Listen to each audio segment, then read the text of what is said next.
నమస్తే, నా పేరు Kalyan Dilip Sunkara. Welcome to commoner library. ట్విట్టర్లో ఇందాక కూడా ఒక వీడియోని చాలామంది మిత్రులు కామనర్ లైబ్రరీ ఈమెయిల్తో పాటు ఫేస్బుక్కి సంబంధించినటువంటి మెసెంజర్లో పెట్టడం జరిగింది.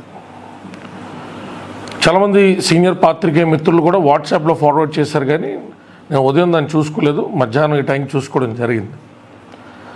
పవన్ కళ్యాణ్ గారికి సంబంధించినటువంటి ఒక క్యారికేచర్, అంటే ఒక హాస్యభరితమైన వ్యంగ్యభరితమైన, హాస్యం అనకూడదు, హాస్యం మంచిదే, వ్యంగ్యభరితమైనటువంటి ఒక చిత్రాన్ని జగన్మోహన్ రెడ్డి గారు సిద్ధం అనేటువంటి సభ ఏదో భీమిలిలోనో విశాఖపట్నంలో ఇక్కడ పెట్టారు ఆయన. సో అక్కడ సభా ప్రాంగణంలో ఆయన కార్యకర్తలు పవన్ కళ్యాణ్ గారిని కొట్టి ఆనందం పొందేటువంటి విధంగా ఆ క్యారికేచర్ ఇక్కడ నేను పెడుతున్నాను. దాని ముందు ఒక బాక్సింగ్ రిగ్ లాంటిది పెట్టి, ఒక బాక్సింగ్ బ్యాగ్ లాంటిది పెట్టి వాళ్ళని బాక్స్ చేస్తూ ఒక రకమైనటువంటి మానసిక ఉన్మాదాన్ని, ఆ ఉన్మాద భూయిష్టమైనటువంటి పైశాచిక ఆనందాన్ని పొందేటువంటి దిశగా ప్రణాళికలు రూపొందించారు. ఖచ్చితంగా ముఖ్యమంత్రికి తెలియకుండా ముఖ్యమంత్రి ప్రాంగణంలో అటువంటి సభలో, అది కూడా ఎలక్షన్ ఎన్నికల నియమావళి త్వరలో వెలువడేటువంటి సందర్భంలో అట్లాంటి ఉన్మాద భూయిష్టమైన కార్యక్రమాలు ముఖ్యమంత్రికి తెలియకుండా అయితే ఉండవు. గతంలో చాలా సందర్భాల్లో ముఖ్యమంత్రిని ఉన్మాది కింద రఘురామకృష్ణరాజు గారు లాంటి వాళ్ళు కానీ, ఏబిఎన్ రాధాకృష్ణ లాంటి వాళ్ళు కానీ వీళ్ళందరూ ప్రస్తావించిన కూడా సర్లే, ఏదో ఎవరెవరు అక్కసులు వాళ్ళకు ఉంటాయి, ఎవరెవరు కారణాలు వాళ్ళకు ఉంటాయని నేను ఇప్పుడు దాని అంత పరిగణలో తీసుకోవాలి. ముఖ్యమంత్రి ఇప్పుడు కష్టపడే పాదయాత్ర చేసి తండ్రి దగ్గర నుంచి అప్పనంగా వచ్చినటువంటి డబ్బులు వాడుకునే పోనేదో ముఖ్యమంత్రి అవ్వాలనేటువంటి ఆ దురద తుత్తర తప్పితే అతనికి స్టేట్స్మెన్ క్వాలిటీస్ లేవనేటువంటిది నేను దేవన్ నుంచి నమ్మాను. చాలా సందర్భాల్లో ఆయన యొక్క నిర్ణయాలని ఆధారభూయిష్టంగా అర్థవంతంగా ప్రజల ముందు ఎండగట్టాను. ఈరోజు ఈ కార్యక్రమం ఏం చెప్తుందిరా అంటే, అది పవన్ కళ్యాణ్ గారు క్యారికేచర్ కానివ్వండి, లేకపోతే చంద్రబాబు నాయుడు గారిది కానివ్వండి, లోకేష్ గారు కానివ్వండి, రేపొద్దున ఆయనకి ఏదో కోపం వస్తే ఇప్పుడు ఎలాగాలి తండ్రి గారి ఫోటో ఎక్కడ సిద్ధం మొత్తంలో ఎక్కువగా నాకు కనపడలా. ఎక్కడైనా అభిమానులు క్యారీ చేసినటువంటి ఫ్లెక్సీలు మినహాయిస్తే వాళ్ళ తండ్రి గారి దానికి ఈయన ప్రాధాన్యత ఇచ్చిండే ఎక్కడ కనపడలా. బహుశా కాంగ్రెస్కి ఆ మైలేజ్ వెళ్తుందేమో, రాజశేఖర రెడ్డి గారు ఎలివేట్ చేయడం వల్ల చెల్లుల లాభం పొందుదనుకుని తండ్రిని కూడా ఒకవేళ పక్కన పెట్టుంటాడు. ఎందుకంటే రాజకీయం ఇలాగే చేయాలని కొంత నిర్వచించేశారు తప్ప ఈ దిక్కుమాల రాజకీయం కాదు. సరే, వాళ్ళ తండ్రి ఆయన ఇష్టం ఆయన పెట్టుకోవడం ఆయన దుర్మార్గం దాచుకో ఆయన పక్కన పెడతాం. ఇట్లాంటి ఉన్మాదాన్ని పెంచడం వల్ల నానాటికి రాజకీయాల్లోకి ఎవరైనా చదువుకున్న వాళ్ళు, విద్యావంతులు, సామాన్యులు అడుగు పెట్టాలి అంటే ఈ ఉన్మాద వాతావరణాన్ని చూసి జంకుతారు. తద్వారా పొలిటికల్ పార్టిసిపేషను చదువుకున్న వాళ్ళు, మేధావులు, ఇంటలెక్చువల్స్ కాకుండా పోరంబోకులు, 2 నెంబర్ దందాగాళ్ళు, బొక్క బగిరిగాళ్ళు, పాన్పొరాకులు నవ్వేటువంటి తట్టబొక్కైనా కొడుకులు, రోడ్ డ్యాన్స్లు వేసుకునేటువంటి వ్యక్తులతో నిండిపోతుంది అన్నమాట. నేను దయచేసి అర్థమయ్యేటట్టు చెప్పే ప్రయత్నం చేస్తాను. ఇక్కడ పవన్ కళ్యాణ్ గారు అనేటువంటి విషయం కాదు, ప్రధాన ప్రతిపక్షానికి సంబంధించినటువంటి నాయకుల గురించి అంత ఉన్మాద భూయిష్టంగా తన కార్యకర్తల మదిలో అబ్బాయి తప్పు, మనం పాలసీ టు పాలసీ ఫైట్ చేస్తున్నాం అని చెప్పాల్సినటువంటి ముఖ్యమంత్రి హోదాలో ఉన్నటువంటి ఒక వ్యక్తి ఇంత దగుల్బాజీ పనికి పాల్పడడం ఏంటనేది ఇరు తెలుగు రాష్ట్రాల ప్రజలు కూడా ఆలోచించాలి. తెలంగాణ వాళ్ళకి ఏంటి ఉత్తరాన్ని ట్విట్టర్లో పెడతా ఉన్నారు ఉన్మాదులు, ఉన్మాది కార్యకర్తలు తెలంగాణ వాళ్ళు తెలుగు ప్రజలే.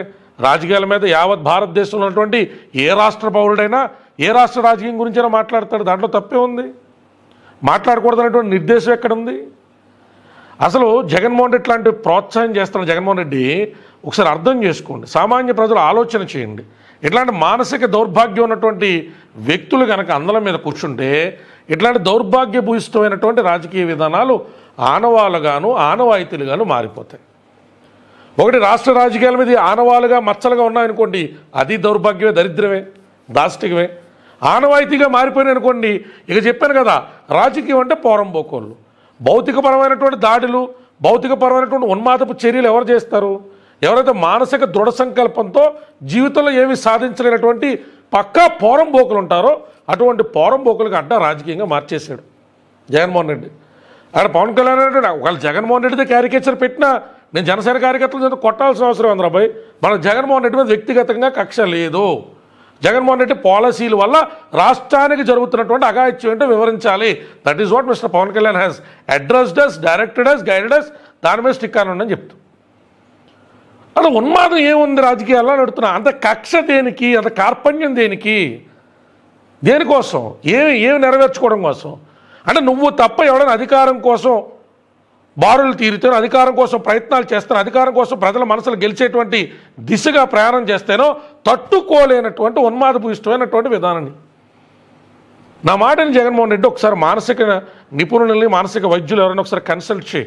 It is my humble request. గుర్తుపెట్టుకో, ఈ ఉన్మాదంతో ఏమవుద్దంటే ఒకరోజు నీకంటే గొప్ప గొప్పలు అయిపోయి మీ నాన్న ఇప్పుడు కాలగర్భలో కలిసిపోయి నీల సంజయ్ రెడ్డి, మరి చెన్నారెడ్డి, ఎన్టీ రామారావు, తర్వాత ఇప్పుడు చంద్రబాబు నాయుడు అందరూ కాలగర్భలో కలిసిపోతారు. పవన్ కళ్యాణ్ గారు, నేను, నువ్వు, అందరూ.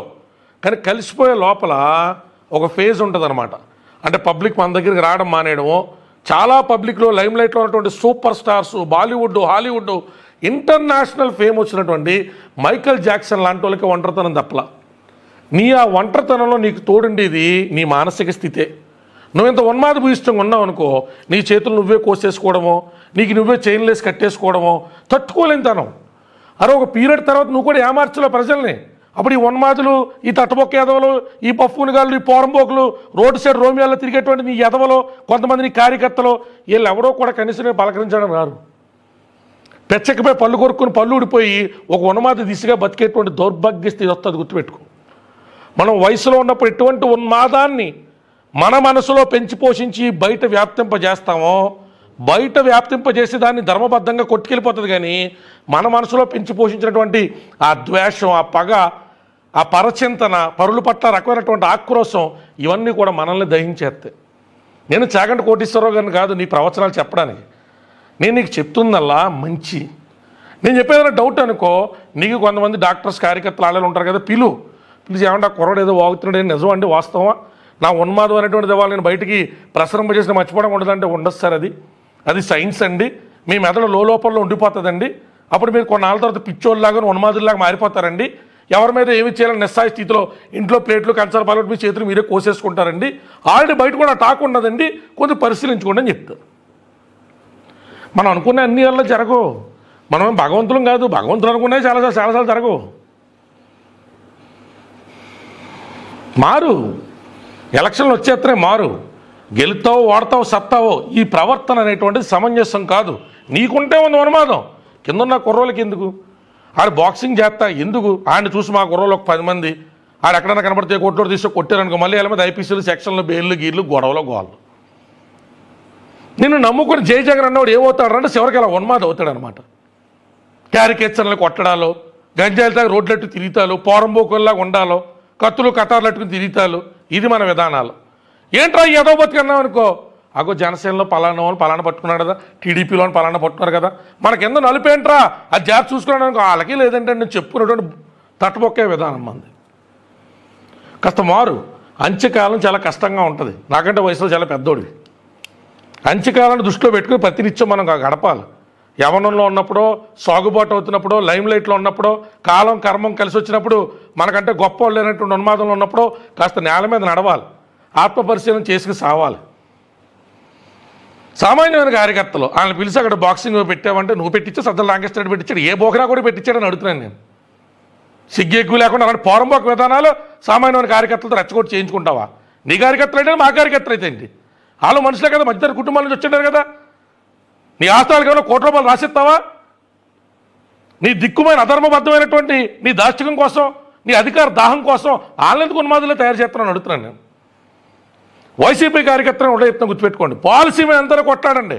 జగన్ 60,000 కోట్లు పంచడమో, పంచకపోవడమో, సంపద సృష్టి లేకుండా చేయడమో, సమగ్రాభివృద్ధి ఆపడమో, రోడ్లు లేకుండా మిగతా అన్ని కూడా ఓట్ బ్యాంక్ రాజకీయాలకు మార్చడమో, అది మీరు ఒప్పని నమ్మారనుకోండి, ప్రజలు తప్పని నమ్ముతారు అనుకోండి, ఆటలమే కొట్లాడండి.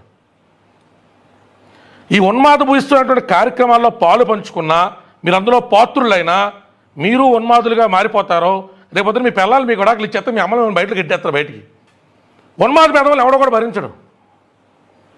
యుద్ధం చేసామంటే కారణం ఉండాలి. ఏంటది? అర్థం పద్ధం లేకుండాను పెచ్చనా కొడుకులాగా ఉన్మాద పేదవాళ్ళలాగాను. జై భీమ్, జై భారత్.